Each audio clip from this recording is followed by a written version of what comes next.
Welcome back to my YouTube channel sky moto blogs. तो स्वागत है आप सभी का फिर एक बार मेरे YouTube channel sky moto blogs पे। नई सुबह, नया व्लॉग। रेडी हैं हम ऑफिस जाने के लिए।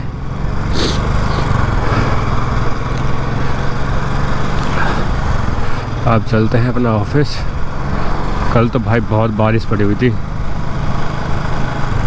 आज थोड़ा सा कम है तो रोड साफ़ सुथरे से मिल रहे हैं। एक बात है, अब थोड़ी सी पावर बड़ी अच्छी आई है इसके अंदर। वैसे में ना चैन लूब नहीं कर रखा था मैंने, और कल मतलब परसों नहीं किया था मैंने, तो फिर कल बारिश होगी मैंने किया नहीं। उससे पहले मतलब अजीब बिहेव कर रही थी, खचर खचर चल रही थी। अब मैंने तो चैन लूब कर दिया इस पर, अब स्मूथ हो गई। चैन लूब से बहुत फ़ायदा पड़ता है इन बाइकों के अंदर, ये तो है। अब काफ़ी स्मूथ चल रही है, मज़ा आ रहा है चलाने में। अब आज गायब हो गई जो आ रही थी खचर पचर की सी।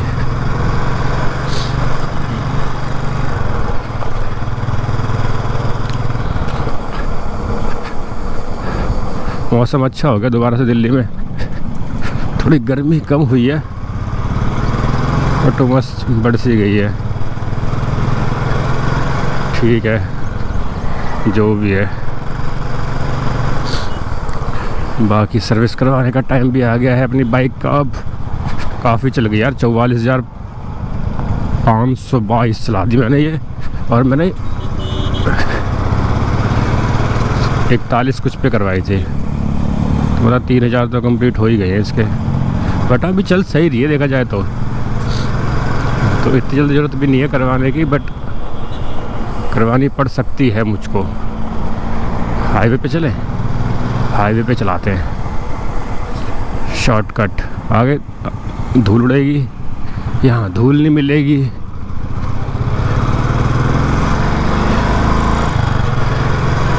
या भाई साहब, अब रोड का काम चलता है ना, तो रोड का काम चलने में लोग बहुत फ़ायदा उठा रहे हैं यहाँ पे। अब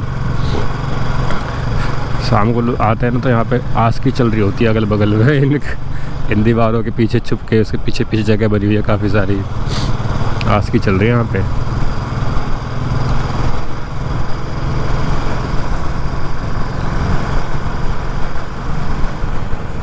ये मज़ा सा आ रहा है। तो सर्विस मुझे लग रहा है थोड़ा लेट ही करवाऊँगा इस बार तो, क्योंकि आप चलाते हो ना बाइक तो आपको पता चल जाता है कि सर्विस की नीड है या नहीं है। तो मुझे भी लग नहीं रहा है, टाइम हो गया है नो डाउट, बट सर्विस की नीड लग नहीं रही इसकी मुझे भी। वो अभी तो है इसका भाई, सर्विस हुआ था तो लास्ट सर्विस पे चैन सेट ही डला है इसका। चैन सेट डला है और कोई बैरिंग डले थे टायर के, तो वो भी ठीक ही है। नए डले तो हो सकता है भाई अच्छे परफॉर्म कर रहे हो।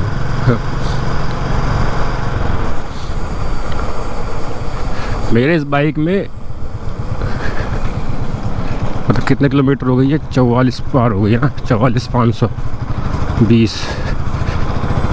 तो इसमें दूसरी बार मैंने चेंज करवाया इसका चैन सेट। मतलब एक बार तो कंपनी से आते जो लगा आया था वो तो ठीक है, बिना लगे तो आएगा नहीं। उसके बाद में 2 बार खुद चेंज करवा चुका हूँ इसका चैन सेट। एक बार हुआ था मेरा 18,000 पे, दूसरा ख़राब हुआ 41-42। मतलब एक चैन सेट 20-22 किलोमीटर चल जाता है, ठीक भी है, इतना बड़ा अमाउंट भी नहीं है उसका।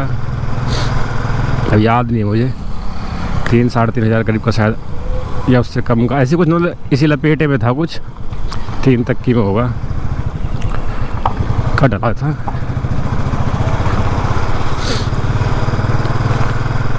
और मैंने इतनी चला भी दी है बाइक, सोचो। और अभी भी भाई मैं सही बताऊं, मैं इसको अगर वॉश कर दूं ना और साफ़ सुफ करके खड़ी कर दूं तो कोई बता नहीं सकता ये इतनी पुरानी बाइक हो सकती है।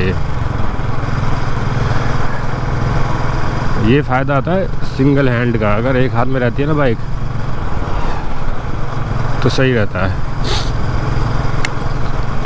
एक बार गिरी भी है मेरे से अभी तक ये, बट उसमें कोई इश्यू नहीं आया था मुझे। गिरी थी बट कुछ हुआ नहीं था और अच्छा हुआ नहीं हुआ। मेरा एक लेफ़्ट साइड का हैंडल हल्का सा वो है, मतलब मुझको फील नहीं हुआ कभी भी क्योंकि मैं चलाता हूँ, और ये बहुत माइनर सा है, मतलब कोई बहुत ही कम पकड़ पाया कोई इसमें के अंदर कोई दिक्कत भी है। हल्का सा बहुत, वो उसने मना कर दिया था मुझे सर्विस सेंटर वाले ने भी, क्योंकि मैंने उसे बोला था चेंज कर दो। उसने कहा चेंज करने की ज़रूरत ही नहीं है, ये इतना माइनर है, पता चलेगा नहीं तुम्हें, और मेरे को तो खैर आदत ही हो गई है तो मुझे तो पता चलता नहीं वैसे भी। और सबसे बड़ी बात सीधा चलती है, कोई दिक्कत ही नहीं आ रही, तो कहाँ टेढ़ा है हैंडल।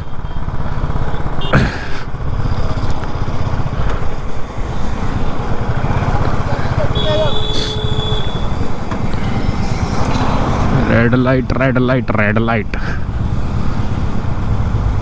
वो भी जब हैंडल टेढ़ा हुआ था उससे भी काफ़ी टाइम हो चुका है, बट हाँ मैंने चेंज नहीं करवाया और कहीं से है भी नहीं टेढ़ा। वो हो सकता है उसने मुझे बोला हो, ऐसे ही होता है। अगर तुम किसी चीज़ को यूज़ कर रहे हो ना तो तुम्हें पता चल जाता है, तुम उसको यूज़ हो जाते हो तो फिर पता नहीं चलता इतना कि हाँ कोई दिक्कत है। मुझे तो बिल्कुल आज से पता नहीं चला भाई इसमें कोई हैंडल में दिक्कत है। मुझे ये भी याद नहीं किस साइड थी दिक्कत, थी भी नहीं थी ये भी नहीं पता भाई, मुझे कभी फील हुई नहीं। वो तो मैंने उसे नॉर्मली ऐसे बोला था कि गिर गई है तो हैंडल चेक कर ले, तो उसने मुझे बोल दिया था, बट एंड में उसने भी माइनर ही बोला, कह रहा इसमें कोई वो नहीं, इशू नहीं है। जिस सर्विस सेंटर में मैं सर्विस करवाता हूँ ना वो सर्विस सेंटर काफ़ी ठीक है, और सर्विस सेंटरों से बहुत अच्छा है। मतलब वो फिजूल खर्चा नहीं करवाते किसी का कि हाँ कोई फिजूल चीज़ें डलवाई जाए इसमें, या मतलब होता है ना बहुत से होते हैं यार, ज़बरदस्ती चीज़ें बता देते हैं, बस प्रॉब्लम ये दिक्कत है वो दिक्कत है। अभी बीच में मेरे साथ ऐसी हुआ था, ये भाग नहीं रही थी तो मैं उसके पास गया, मैंने कहा भाई मतलब भगती नहीं है मेरे से, पता नहीं क्या हो गया इसको। तो उसने मुझे बताया था, कह रहा भाई सब कुछ भग रही है, और वो बाकायदा लेके गया मुझे ग्राउंड में, वहाँ पर उसने भगाई पूरी चेक की। कह रहा यार तुम कह रहे भाग रही है, चौथे गियर पे 100 भाग रही है। मैंने कहा मुझसे क्यों नहीं भाग रही है? कह रहा कुछ नहीं है,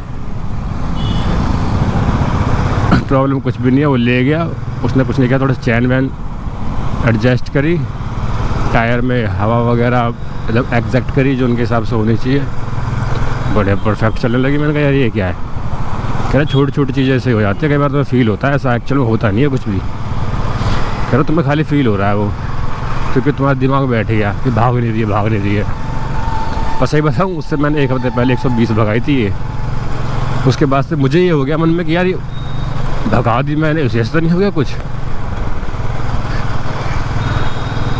तो सर्विस सेंटर काफ़ी ठीक है, वो मतलब कायदे वाली चीज़ है, फालतू चीज़ नहीं करवाता, करवाना होता करवा लेना। मतलब रोड पे उसके नाम से अंजुली मोटर्स के नाम से मतलब रोड पे ठीक ठाक बंदा है। एक बार तो मेरे में क्या हुआ था, हमारे यहाँ पे ना चूहे बहुत घूमते हैं साले हैं, तो चूहों ने मेरी वायरिंग काट दी थी, वो 2-4 जगह से काट दी थी। हालांकि उन्होंने सब कुछ ठीक कर दिया था, बट वो मुझे अच्छी लग रही थी। मैंने कहा यार ये ना मज़ा नहीं आ रहा, टेपिंग सी हो गई अंदर। तो मैंने उससे कहा कि भाई क्या कर पूरी नई वायरिंग डाल दे। वो तो डालने के लिए मैंने कहा था जरूरत ही नहीं है, पूरी काट ले, तब ले आना। मैंने वायरिंग डलवा दी, पर उसने क्या किया उस बंदे ने जिसने फिट करी थी ना, उसने थोड़े से फिटिंग के टाइम पे वायरिंग वगैरह से ढीली छोड़ दी थी। मतलब हेडलाइट के बाहर हेडलाइट है ना, इससे थोड़े से वायर वो होता है ना गुच्छा सा इसके अंदर, वो बाहर निकल रहा था बस। तो वो ना देख के बड़ा अजीब लग रहा था, मैं अंदर डाल रहा हूँ उसको अंदर जा रहा था, क्योंकि इसके अंदर वायरिंग का क्या सीन है, वो बाहर रहता है एक प्लास्टिक से रैप में, उसको अंदर डाल दो कि अंदर पड़ा रहता है, कोई दिक्कत नहीं आती। और वैसे आता ही है सब में। और वो कटा हुआ था एक साइड से ऐसे, मतलब जो कैप सी होती है ना प्लास्टिक रबड़ की, वो कटी हुई सी थी। मेरे को पता नहीं क्या, मैंने कंप्लेंट डाल दी उनकी भाई। मैंने कहा इन्होंने ऐसे कर रखा है, फिटिंग सही से नहीं करी है, और कैप भी कटी फाड़ दी, ये कर दिया वो कर दिया। वैसा फ़ोन आ गया मेरे पास वहाँ से रॉयल एनफील्ड से, और उन्होंने कंप्लेंट नंबर रिलीज़ करके दे दिया मुझे। अब इनका फ़ोन मेरे पास आया कि सर आपको कोई प्रॉब्लम थी तो आप हमें बता देते, वहाँ क्यों चले गए, वहाँ क्यों कंप्लेंट कर दिया आपने, घूम फिर के हमारे पास ही आना था आपको, तो वैसे भी वो भी हमें भेजते। भाई उन्होंने पूरी वायरिंग वगैरह एक एक चीज़ करके अच्छे से टाइट वाइट करके फिट करी बाकायदा। और कैब जो कटी हुई थी, कह रहा सर ये कैब कटी नहीं है, आती ही ऐसी है। उसने फिर नई बाइक में वहाँ पे खड़ी थी ना, उसे भी दिखाया, कह रहा है ऐसे ही आता है ये। मैंने कहा चलो उसके लिए मैं बोल रहा हूँ कि हाँ वो गलत कह दिया मैंने कि कटी हुई है, बाकी फ़िटिंग वगैरह तो तुमने सही से नहीं करी थी। कह रहा हाँ वो हम मानते हैं। फिर उस लड़के ने जिसने फ़िटिंग करी थी उसको बुलाया, उसको बोला भाई, मतलब उन्होंने अपने उसको बोला जो बोला कि यार ढंग से किया करो ये हो, फिट फाट करके दम बढ़िया फिर दे दी। तो आइंदा आप कभी भी जाता है ना भाई, वो उसको भी ना थोड़ा सा रहता है कि भाई बंदा थोड़ा सा खड़ूस टाइप है, ये कंप्लेंट वम्प्लेंट कर देगा, इसका काम अच्छे से करो। उसको ये बहम बैठ गया है। हालांकि मैं करने वाला नहीं हूँ किसी भी चीज़ के लिए, क्योंकि अब पता है वहीं पे सॉल्व हो रही है चीज़ें, तो क्यों कंप्लेंट करने उसकी भी, उनके ऊपर भी आता है। क्योंकि आर का सीन है भाई, बहुत जल्दी बंद कर देते हैं ये। अगर किसी सर्विस सेंटर या शोरूम के ऊपर बहुत ज़्यादा कंप्लेंट आ रही है ना, तो बंद करवा देते हैं वो। क्योंकि मेरे सामने क्या, मेरी नज़र में जो मैंने देखे ना 3 बंद होते हुए देखे हैं शोरूम और सर्विस सेंटर। ज़्यादा कंप्लेंट होती है ना इनके नाम की, तो वो कर देता है, क्योंकि भाई उन्हें अपना ब्रांड नेम ख़राब नहीं करना ना।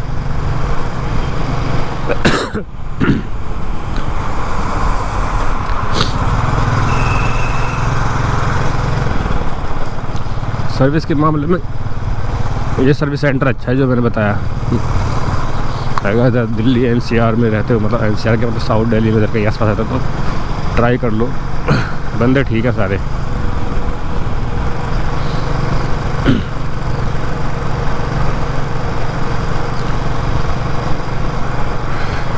पैसे भी जायज़ लेता है, मतलब कोई वो नहीं लेता है कि हाँ मतलब बहुत ज़्यादा पैसे ले रहा हो, पैसे भी ठीक ठाक ही लेता है बंदा, मैंने औरों का देखा है। हालांकि मैंने तो AMC ले रखी है इसकी एक, उसमें मेरे तो कुछ मतलब मैंने 2500 या ऐसे कुछ पे किए थे, जिसमें से नहीं उससे कम किए थे, जिसमें तुम्हें 3 सर्विस मिल जाती है, लेबर चार्ज नहीं लगता उसके अंदर, और तुम्हारा क्या कहते हैं पार्ट्स जो भी डल रहे हैं उन पर 10% डिस्काउंट मिल जाता है, ठीक हो जाता। मतलब यह है कि हाँ 1000-1500 कमी पड़ जाता है हर सर्विस पे, उसका फ़ायदा ये है।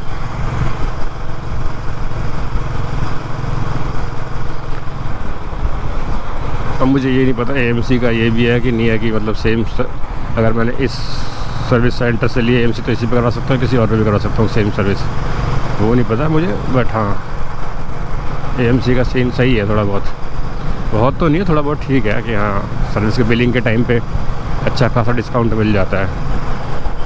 क्योंकि मेन तो इसके अंदर लेबर चार्ज ही बहुत ठुकता है भाई। इनके अंदर एक पार्ट्स डलता है ना, तो उस पार्ट्स को लगाने की लेबर, हर चीज़ मतलब जितने पार्ट्स डलेंगे उतनी लेबर, ये सीन है इसके अंदर रॉयल एनफील्ड के। उसमें टोटल एक बार लेबर लेनी चाहिए नहीं कि हाँ सर्विस के लिए आई है, उसमें 500 रुपये लेबर है आपकी, उसके बाद जो भी होगा वो पार्ट्स का हिसाब से पैसा है, वो ऐसा कुछ करना चाहिए ना। और लेबर कॉस्ट ही बहुत महंगी है भाई साहब। अगर एयर फिल्टर चेंज हो रहा है ना, तो एयर फिल्टर की भी लेबर कॉस्ट है, ये ऐसे करते हैं।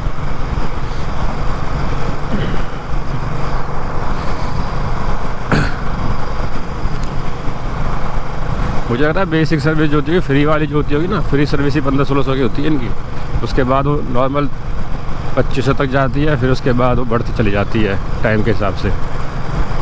अब मेरी ये नॉर्मल सर्विस भी होती है ना, तो 4 से 5000 की होती है, क्योंकि कोई ना कोई पार्ट डलता ही डलता है। ब्रेक शू डलेंगे या तो कुछ डलेगा, जैसे लास्ट सर्विस में मेरा चैन सेट डला है और उसमें वो बैरिंग वगैरह थे 1-2, तो 5000 की कुछ की हुई थी। ऐसा सीन रहता है इसके अंदर। रोड इतना कबाड़ा ना यहाँ पे, खचर खचर करता है पूरा।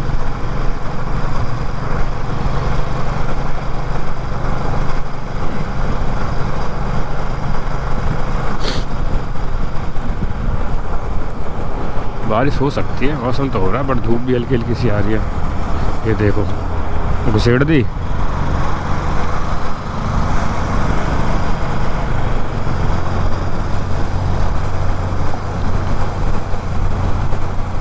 अरे यार सब उल्टे भगे जा रहे हैं आज, क्या बात है।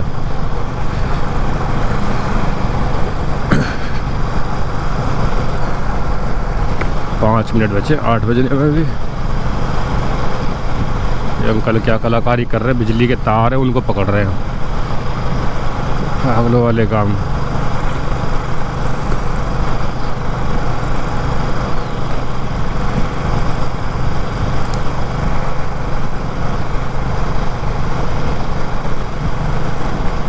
पर यार ये ना मैंने चीज़ देखी क्लासिक में ना 120 से ऊपर नहीं भग पाती है, पर 120 से ऊपर तो खैर वैसे भगाना भी बेकार ही है कि हाँ भगानी तो वैसे ही नहीं चाहिए। 120 के बाद भी बात नहीं है कि 120 भगाओ या 100 भगाओ, नॉर्मल चलाओ अपना सबसे बड़ा रहता है। और ये नॉर्मल 80 तो नॉर्मल रहती है, ये तो अभी 80 पे चल रही है, तब नॉर्मल चल रही है, मतलब कोई वो नहीं है कि मैं इस पर कोई ज़बरदस्ती भगा रहा हूँ। ये स्मूथ जिसे कहते हैं ना वो चलती है 80 तो बेहतरीन वाली ना वाइब्रेशन है ना कुछ। वैसे 100 पर भगाओगे तो वाइब्रेशन करती है, जो लोगों को लगता है कि वाइब्रेशन होती है, ये मुझे वो वाइब्रेशन नहीं लगती। लेकिन मेरे हिसाब से वो इंजन, इतना बड़ा इंजन डाला है गाड़ी में, तो अब वो चलाओगे तो वो उसकी आवाज़ होएगी, सीधी सी बात है। आवाज़ या वाइब्रेशन होगी तो वो होता है वो एक्चुअल में। हैंडल थोड़ी ना हिल रहा है कहीं पे जो वाइब्रेशन हो रही है ना, कहीं से ढीला है, हिल रहा है, वाइब्रेट कर रहा है, वो तो इंजन हिल रहा। आगे बॉडी में आगे इंजन है, इसके नीचे जस्ट इंजन है, तो वाइब्रेट तो करेगा। और वैसी बात है, पैर भी वाइब्रेट करेंगे, फुट रेस्ट अटैच है वहाँ पे। तो मैंने देखा 120 से ऊपर ना वैसे भगती नहीं, मैंने बहुत जब नई नई ली थी तो भगा रहा था मैं भी। 120-20 भगती है, बस इससे ऊपर नहीं जाती अभी। पर वही है ना कि हाँ भाई ये रेसिंग बाइक थोड़ी ना है कि तुम रेस करने बैठे पड़े हो। भगानी है तो फिर और बाइकें ले लो रेसिंग वाली, कितनी सारी हैं। जैसे GT है, GT भगाओ। बट वो ये फिर भाई दिल्ली NCR में तो भगाना बेवकूफ़ी है बहुत। इतना कुछ भरोसा नहीं होता कब कौन सामने से आ जाए और कब कहाँ रेड लाइट पड़ जाए, कुछ पता होता नहीं है। तो अपना इतना चलो कि कंट्रोल में रह सको। दिल्ली में तो फिर भगा ही नहीं पाता आदमी, पता चला थोड़ी सी हाई स्पीड पे आगे रेड लाइट आ गई, बड़े ड्रामे रहते हैं। और मैं तो बोलूँगा भाई भगाओ ही मत, मज़े लो, बाइक को एंजॉय करो, राइड एंजॉय करो, थोड़ा ना कि रेस लगा के अपना काम ख़राब कर लो। और रेस लगा के कुछ होता नहीं है, बाइक की भी रेड मरती है। सही बताऊँ तो किसी चीज़ को तुम उसकी औकात से ज़्यादा भगाओगे, उस पर जोर डालोगे तो कहीं ना कहीं तो समझ सकते हो ना नुकसान नहीं होना है। अब वो तो 120 का इन्होंने मुझे लगता है 120-160 की स्पीड इसलिए दिखा दी है इसके अंदर कि मीटर की लुक अच्छी हो है ना। अब 0 से स्टार्ट होता है मीटर, अब वो मान लो 100 पे ख़त्म कर देगा तो इतना रह जाएगा ये बेचारा डिज़ाइन। तो उनको पूरा करने के लिए 60 तो दिखाना पड़ेगा ना कि थोड़ा सा शेप अच्छी लगे मीटर की। एक्चुअल में थोड़ा 60 भग जाएगी।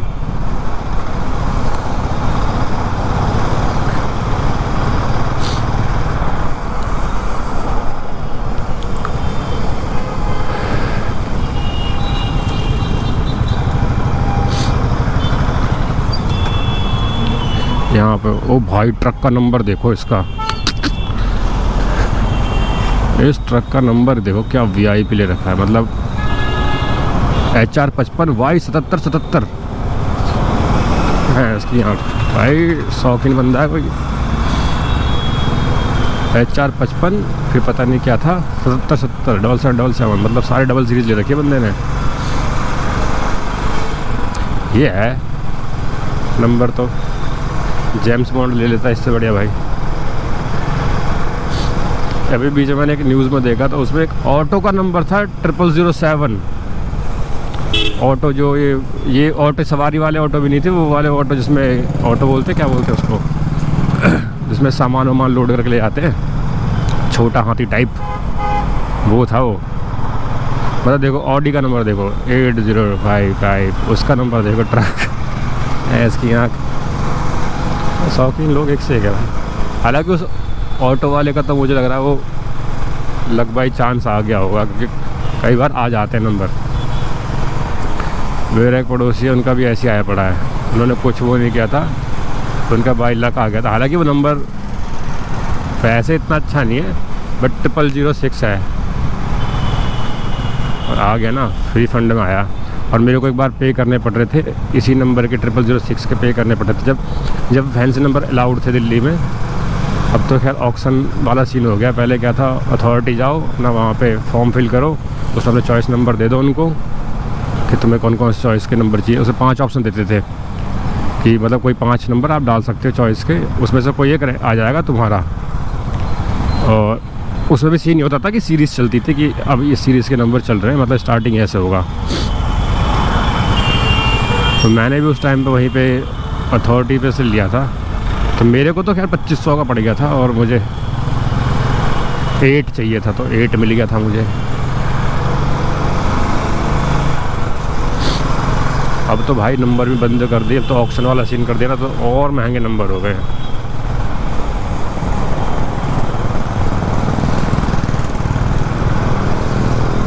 अब तो नंबर ऐसे आते हैं कि लाख लाख में, तो उस हिसाब से इस नंबर की वैल्यू पता नहीं कितनी होगी जो ट्रक पे लगा हुआ है। लोग स्कूटी में लगवा रहे हैं यार, ऐसे ऐसे नंबर की पूछो मत। शौकीन वाली बात है, शौक। और कई लोगों को लगता है कि लक्की नंबर है, तो वो ज़्यादा करते हैं।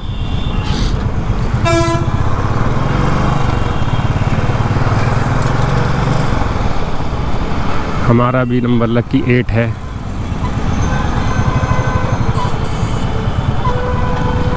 देख रहे हो, ये है फ़ायदा रैपिडो का नोएडा में, लड़कियां बैठती है रैपिडो पे। हमें भी रैपिडो चला देनी चाहिए अपनी।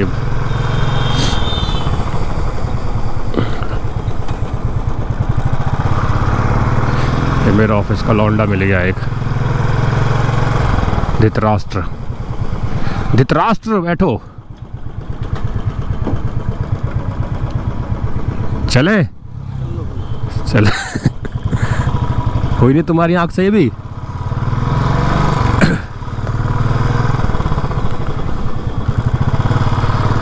भाई हम भी पहुंच गए अपने ऑफिस। अब राइट लेफ्ट राइट, इतना पैदल चलना पड़ जाता भाई इसको। कुछ सेकंड पहले ही पहुंच गया ऑफिस।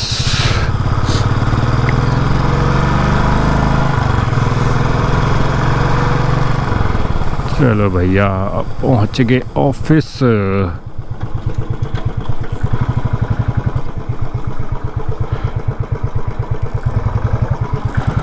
चलो भाई हम भी आ गए ऑफिस, तो अब वीडियो को एंड करते हैं। आई होप आप लोगों को वीडियो अच्छा लगा होगा। वीडियो अच्छा लगा तो वीडियो लाइक करना, चैनल को सब्सक्राइब करना और वीडियो को शेयर करना।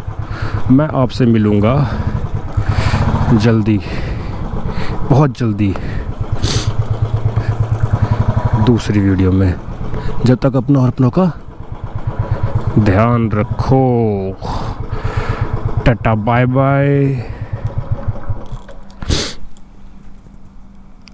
Got a lot of shit to say, so I'ma do this every day. I'll be writing things until I'm fucking buried in my grave. 6 feet deep under, but my body won't decay. Cause my messages are timeless, so they'll put them on display. Oh yeah, I rap with a certainty.